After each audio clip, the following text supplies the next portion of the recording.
기도하시겠습니다. 2월 10일 토요일 새벽 첫 시간을 기도하며 시작하게 하신 것을 감사드립니다. 오늘도 주와 동행하게 하시고 내 욕심, 내 이기심, 내 자존심 다 버리고 주님의 발자취를 철저히 따라가는 귀한 하루가 되게 하여 주시옵소서. 유혹의 욕심을 따라 썩어져가는 구습을 쫓는 옛사람의 모습을 철저히 버리고 새로운 피조물, 거듭난 그리스도인의 하루를 살아가게 하여 주시옵소서. 온갖 걱정과 염려와 근심을 다 주님께 맡기오니 오직 기도와 간구로 구할 것을 하나님께 아뢰오니 주님의 놀라운 역사하심을 체험하게 하여 주시옵소서. 우리 기도에 응답하시는 예수님의 이름으로 기도하옵나이다. 아멘. 오늘은 마가복음 13장 28절부터 37절까지의 말씀입니다. 무화과 나무의 비유를 배우라. 그 가지가 연하여지고 잎사귀를 내면 여름이 가까운 줄 아나니 이와 같이 너희가 이런 일이 일어나는 것을 보거든 인자가 가까이 곧 문 앞에 이른 줄 알라. 내가 진실로 너희에게 말하노니 이 세대가 지나가기 전에 이 일이 다 일어나리라. 천지는 없어지겠으나 내 말은 없어지지 아니하리라. 그러나 그날과 그때는 아무도 모르나니 하늘에 있는 천사들도 아들도 모르고 아버지만 아시느니라. 주의하라, 깨어있으라. 그때가 언제인지 알지 못함이라. 가령 사람이 집을 떠나 타국으로 갈 때에 그 종들에게 권한을 주어 각각 사물을 맡기며 문지기에게 깨어있으라 명함과 같으니 그러므로 깨어있으라. 집주인이 언제 올는지 혹 저물 때일는지 밤중일는지 닭 울 때일는지 새벽일는지 너희가 알지 못함이라. 그가 호련히 와서 너희가 자는 것을 보지 않도록 하라. 깨어있으라. 내가 너희에게 하는 이 말은 모든 사람에게 하는 말이니라 하시니라. 아멘. 오늘은 마가복음 13장 28절부터 37절까지에 있는 말씀으로 주의하라, 깨어있으라, 주의하라, 깨어있으라 라는 제목의 말씀을 함께 나누고 기도하는 시간을 갖겠습니다. 여러분, 예수님이 이 땅에 오리라 예언한, 구약에서 예수님이 오신다고 예언한 횟수가 어느 정도 될까요? 학자들이 조사를 해보니까 456회였다고 합니다. 그 예언대로 2023년 전에 주님께서 이 땅에 인간의 몸을 입고 오셨습니다. 그러면 여러분, 예수님이 이제 부활하시고 승천하신 다음에 다시 오신다, 재림하신다 하는 예언 횟수는 성경에서 몇 번이나 될까요? 여러분 놀라지 마십시오. 학자들이 연구해 보니까 신구약 합해서 예수님이 다시 오신다, 재림하신다는 예언이 무려 1518회나 된다고 합니다. 456회 예언된 예수님의 초림이 성취되었는데 1518회나 예언된 주님의 재림이 성취되지 않을까요? 여러분, 언제일지는 모르겠지만 분명히 다시 오신다는 것을 믿으시기를 바랍니다. 제2차 세계대전 중에 아우슈비츠 강제 수용소에는 수만 명의 유태인들이 갇혀 있었는데 그곳 벽에 그들이 쓴 글들이 남아 있습니다. 그들이 남긴 글 중에 이런 것이 있어요. 우리는 메시아가 다시 오실 것을 믿고 있습니다. 단지 그의 도착이 좀 늦어지고 있을 뿐입니다.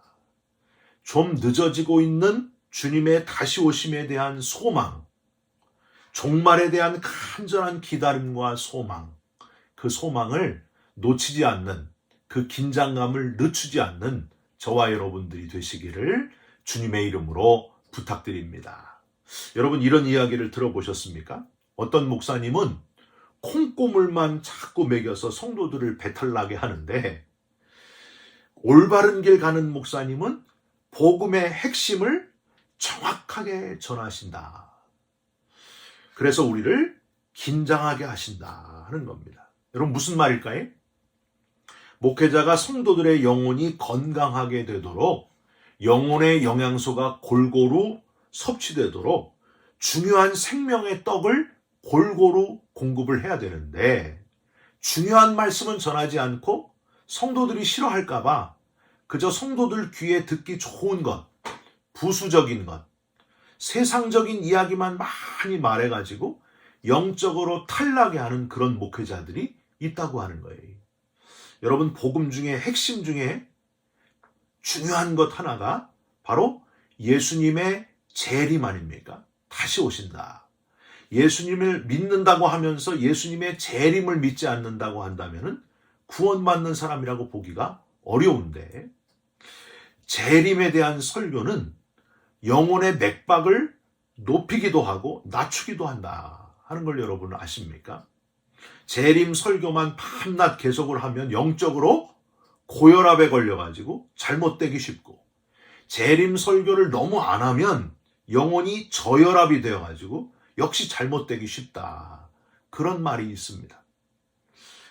사랑하는 성도 여러분, 귀에 듣기에 좋은 복 빌어주는 설교에만 아멘하지 마시고, 분명히 주님께서 분명히 다시 오시니 집착하지 말아라, 내려놓으십시오 하는 설교에도 아멘하시고, 또 제가 콩고물만 먹이는 그런 목회자가 되지 않도록 올바른 길 가도록 하는, 영혼들에게 건강한 하나님의 말씀을 공급하는 그런 올바른 길 가는 목회자가 되도록 여러분 기도해 주시고, 그리고 함께 협력해 주시기를 주님의 이름으로 부탁드립니다. 오늘은 어제에 이어서 계속된 주님이 말씀하신 재림에 대한 그런 이야기입니다.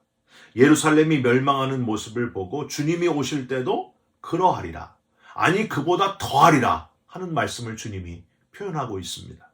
우리가 얻을 첫 번째 교훈은, 주님은 끝이 있음을 기억하라. 이 땅의 모든 것들은 다 끝이 있다. 이렇게 교훈하셨다는 거예요. 여러분 28절 한번 보세요. 무화과 나무의 비유를 배우라. 그 가지가 연하여지고 잎사귀를 내면 여름이 가까운 줄 아나니.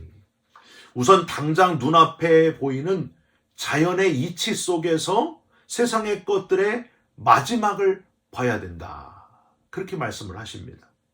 무화과 나무가 끝나는 시점이 어디냐? 가지가 연하여지고 잎사귀가 나오면 곧 마지막 여름이 오는 것을 알게 되지 않느냐. 예수님이 이렇게 첫 번째 표현하신 거예요.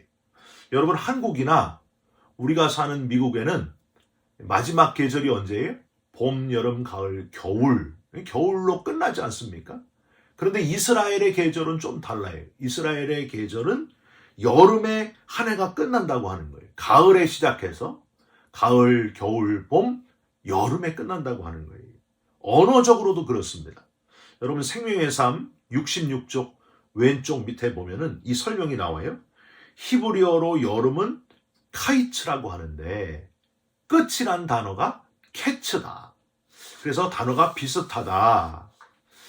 발음뿐만이 아니라 실제 사계절의 끝도 이스라엘에는 여름이라고 하는 사실. 예수님은 이걸 아시고 지금 말씀을 하시는 거예요. 너희들 모든 계절이 여름에 끝나지 않느냐. 카이츠가 바로 캐츠 아니냐. 여름이 곧 끝 아니냐. 이렇게 말씀하시면서 관심을 집중시키면서 모든 게 끝이 있다. 다 끝이 있다. 너희들 눈에 보이는 건 다 끝이 있다. 그런 교훈을 지금 하신다는 거예요. 29절. 이와 같이 너희가 이런 일이 일어나는 것을 보거든 인자가 가까이 곧 문 앞에 이른 줄 알아라. 세상의 모든 것이 끝나고 그리고 인자가 바로 지금 너희들 앞에 보이기 바로 전이다. 그런 표현이라는 거예요. 이 땅의 모든 것이 끝나고 주님이 다시 재림하는 순간이 곧 옴을 기억하라. 30절에는요. 신학적으로 임박한 종말론이라고 하는데 곧 이 일이 일어나리라. 30절. 내가 진실로 너희에게 말하노니 이 세대가 지나가기 전에 이 일이 일어나리라. 이 세대가 지나가기 전에, 즉 너희 일생이 끝나기 전에 이런 일이 일어나리라. 언제일지는 정확하게 알 수가 없지만 너희가 살아있을 때 이 일이 일어나리라. 여러분, 이 표현을 걸고 넘어지면요, 예수님이 여기 봐라, 분명히 한 세대가 지나기 전에 일어나리라 재림하신다 하지 않았냐? 그런데 어떻게 됐느냐? 재림 안 하셨지 않느냐? 하면서 따지는 이도 있을 수가 있습니다. 여러분, 예수님이 착각하는 걸까요? 그게 아니에요. 여러분, 이 뜻이 뭐냐 하면 너희가 지금 살아있는 이 순간에도 이 일이 일어날 수 있으니 그 긴장감을 가지고 언제든지 재림의 날이 오게 될 것을 기억하고 대비하고 살아라. 이 뜻이라고 하는 거예요. 진짜 3, 40년 안에 주님이 오신다는 의미보다는 지금 내가 살아있을 동안에 주님께서 다시 오실 수 있음을 기억하면서 날마다 준비하면서 살아가라. 지금 예수님이 그런 표현을 하셨다는 거예요. 이 세대가 지나가기 전에 이 일이 일어나리라. 여러분, 군대에서 전역하는 군인들을 한번 생각해 보시기 바랍니다. 제대하는 군인들, 제대가 가까워 오면은 어떻게 돼요? 자기가 군대에서 가지고 있는 모든 것을 아끼지 않고 다 나눠줍니다. 쉽게 나눠줘요. 어차피 사회에 나가면 모든 것이 풍족하기 때문에 군 안에서 있었던 건 필요가 없는 거예요. 칫솔이고 속옷이고 모든 거 다 나눠줍니다. 그동안은 잊어버릴까봐 아끼며 소중히 여기며 그렇게 살았는데 저녁의 날을 며칠 앞두고는 아까운 것이 하나도 없다는 거예요. 다 나누어 주게 됩니다. 여러분, 예수님이 끝이 있음을 기억하라 하신 이유, 너희가 이 세대가 지나가기 전에 이런 일이 있으리라 이렇게 말씀하시는 이유가 뭐였겠어요? 너희들 눈에 보이는 잠깐 쓸 것들, 그런 것들에 집착하지 말아라. 다 끝난다는 거예요. 다 끝이 있다는 거예요. 거기에 너무 연연하지 말아라. 영원히 내 것인 양 착각하지 말고 있을 때 나눠줘라. 이 메시지가 지금 여기 담겨져 있는 거예요. 베풀어라. 지금 내게 있는 것들을 너무 쌓아두고 썩게 만들지 말아라. 욕심내지 말고 끝이 있음을 기억하면서 내려놓고 나누어 줄 수 있는 그리스도인이 되라. 여러분, 예수님의 이 메시지를 아멘하고 받아들이시면서 마지막 그 끝을 준비하는, 종말을 준비하는 지혜로운 그리스도인의 삶을 사시기를, 나누어 주면서 내려놓으면서 살아가시기를 주님의 이름으로 부탁드립니다. 두 번째는 끝이 없는 분을 기억해야 된다. 또 이렇게 교훈하셨습니다. 31절 보세요. 천지는 없어지겠으나 내 말은 없어지지 아니하리라. 다 두고 가야 되는데, 세상의 모든 보이는 것들은 다 끝이 있는데 두고 가지 않고 꽉 붙들어야 될 것이 있는데 하나님의 말씀이다. 하나님의 말씀은 변함이 없고 우리가 반드시 붙들어야 될 영원하신 그 영원한 하나님의 말씀이다. 지금 그 말씀을 하시는 거예요. 여러분, 천지는 없어지겠으나 내 말은 없어지지 아니하리라. 이 표현이, 똑같은 표현이 시편 102편 26절에 나와 있습니다. 천지는 없어지려니와 주는 영존하시겠고 그것들은 다 옷같이 낡으리니 의복같이 바꾸시면 바뀌려니와 27절 주는 한결같으시고 주의 연대는 무궁하리이다. 저는요, 신학교 다닐 때에 하나님이 시간을 창조하셨다 하는 고백을, 그 어거스틴의 고백록의 그 부분을 읽으면서 얼마나 위로를 받았는지 모릅니다. 시간은 아무리 내가 붙잡으려고 해도 끊임없이 다 지나가고 말잖아요. 그런데 그 시간과 상관없이 존재하는 분, 시간을 지으시고 시간을 주관하시는 분이 바로 하나님이시구나. 그걸 깨닫게 되니까 얼마나 든든한지 몰라요. 사랑하는 성도 여러분, 세월이 왜 이렇게 빠르냐, 세월이 허무하구나. 우리는 그럴 존재가 아니에요. 시간을 지으신 분이 바로 하나님이시기 때문에 늙어가는 것도 너무 한탄하지 마시기를 바랍니다. 하나님께 가까이 가는 거예요.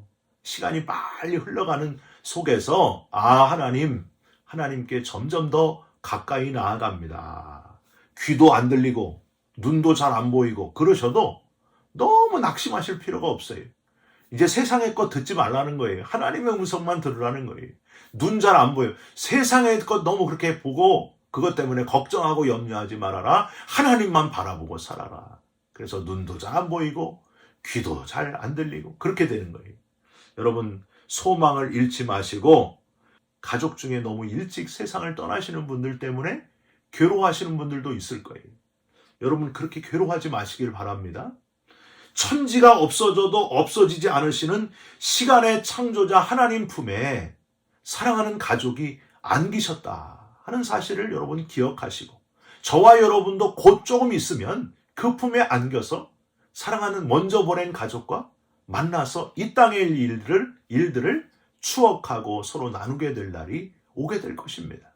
여러분, 우리가 이 땅에 있는 동안 그걸 잠깐 준비하는 기간이에요. 그러니까 우리에게 그 영원한 소망, 영원하신 하나님이 우리를 위해서 거처를 예비하고 계시고 우리를 끌어안아 주실 그날을 기다리고 계신다 하는 사실을 늘 기억하시면서 소망을 잃지 않는 끝이 없는 분을 늘 기억하면서 살아가시기를 주님의 이름으로 부탁드립니다. 마지막으로는 삶의 주인이신 하나님 앞에서 언제인지 궁금해하지 말고 주의하고 깨어있으라. 주의하고 깨어있어야 된다 하는 교훈의 말씀을 잊지 마시길 바랍니다. 앞에서도 계속 나왔지만은 제자들이 그리고 사람들이 이 언제 이런 일이 일어납니까? 이 시기, 이 때에 대해서 얼마나 관심이 많았는지 예수님은 그걸 보면서 답답해 하시면서 다시 또 반복해서 알려주십니다. 32절, 그러나 그날과 그때는 아무도 모르나니 하늘에 있는 천사들도 아들도 모르고 아버지만 아시느니라. 33절에 또 말씀하세요. 주의하라, 깨어있으라. 그때가 언제인지 알지 못함이라. 그러니까 얼마나 그때를 묻고 궁금해하는 사람들이 많았다는 거예요. 근데 그런 게 중요한 게 아니다. 그때는 아버지만 아신다니까, 하나님만 아신다니까 왜 그런 거에 관심을 가지느냐.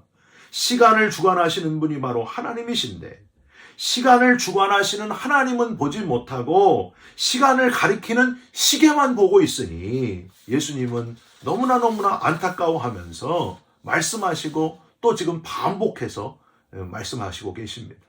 그런데 시간은 모른다만 반복하신 것이 아니라 그 다음에 깨어있으라는 표현을 더 반복하시는 주님을 우리는 여기서 보게 됩니다. 깨어있으라는 표현을 한 번이 아니라 3번이나 반복하세요. 33절 한번 보세요. 주의하라, 깨어있으라. 35절, 그러므로 깨어있으라.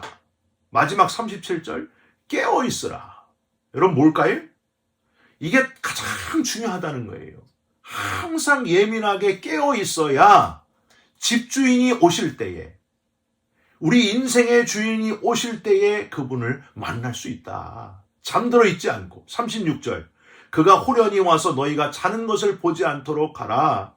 즉 주인 되시는 주님께서 재림하시는 그때에 잠자는 자, 주님을 다 잊어버리고 그저 세상에 젖어서 세상과 짝하여 잠들어 있는 것을 보면은 주님이 얼마나 실망하시겠는가. 미련한 5 처녀처럼, 기름을 준비하지 않은 5 처녀처럼, 깨어있지 않은 5 처녀처럼 그렇게 있으면 되겠느냐. 잠들어 있으면 되겠느냐.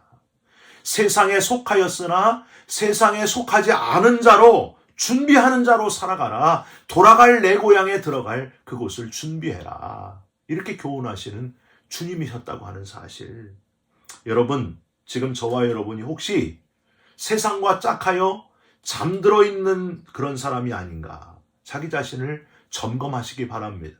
지금 내 손에 있는 것이 너무 아까워서 이걸 어떻게 두고 가나 하시는 분은 주님 오실 때 잠자는 자밖에 될 수가 없다는 거예요. 지금 내 손에 또 내 눈에 보이는 것들은 다 유한한 것들이에요. 잠깐 쓰고 갈 것들이에요. 그런 거에 연연하지 마시고 깨어있으라.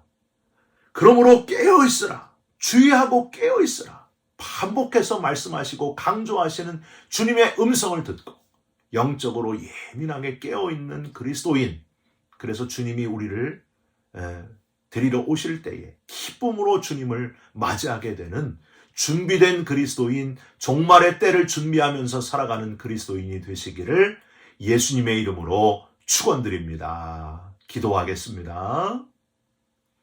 하나님, 여름이 그렇게 멀지 않은 것을 잊지 않게 하여 주시옵소서. 인자가 가까이 곧 문 앞에 이른 줄 알게 하여 주시고 종말의 때가 임박해 있는 것을 잊지 않게 하여 주시옵소서. 주님 다시 오실 그날을 사모하면서 주의하고 깨어있는 그리스도인들이 되게 하여 주시옵소서. 예수 그리스도의 이름으로 기도 올리옵나이다. 아멘. 하늘에 계신 우리 아버지여, 이름이 거룩히 여김을 받으시오며 나라가 임하시오며 뜻이 하늘에서 이루어진 것 같이 땅에서도 이루어지이다. 오늘 우리에게 일용할 양식을 주시옵고 우리가 우리에게 죄진 자를 사하여 준 것 같이 우리 죄를 사하여 주시옵고 우리를 시험에 들게 하지 마시옵고 다만 악에서 구하시옵소서. 나라와 권세와 영광이 아버지께 영원히 있사옵나이다. 아멘. 사랑하는 성도 여러분, 오늘도 종말을 기다리면서 주 앞에 서 있는 자로, 주인을 기다리는 자로 잘 준비하면서 깨어있는 자의 하루를 살아가시기를 예수님의 이름으로 축원드립니다. 여러분 사랑합니다. 축복합니다. 감사합니다.